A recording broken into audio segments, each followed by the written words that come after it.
快看，一只体型庞大的鲸鱼搁浅在了沙滩上。由于它的体型太过于庞大，在沙滩上的它连挣扎的力气都没有了，奄奄一息地躺在那里，看起来非常的虚弱，很快就要死了的样子。但是当他以为自己就要这么死了的时候，值得庆幸的是，突然出现了2位沙滩越野的小哥，并且立马发现了体型庞大的他。出于好奇，好心的小哥立马来到了鲸鱼的面前。好心的小哥不忍心看着可怜的他就这么死了，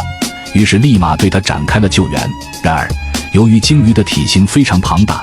这也使得吸引来了越来越多的好心人一起加入了这场盛大的救援当中。然而也正是因为他的体型太过于庞大了，使得救援他的过程异常的困难，哪怕是好心人使出洪荒之力，也只能缓慢地将他推入大海中。尽管救援的过程异常的艰难，但是好心人却并没有就此放弃，仍然在奋力地对他进行解救。值得庆幸的是，这是一只非常有灵性的鲸鱼，它能够感受到好心人的善意，知道他是在救援自己，所以面对他们的救援，鲸鱼也表现得异常的配合。然而救援他的2位好心人刚来到这座城市不久，暂时还没有工作。等救援完这只鲸鱼，他们决定去58同城找份工作。看到这里，如果你也想为他做点什么，请留下我们那颗最真诚的心，写下一句平平安安，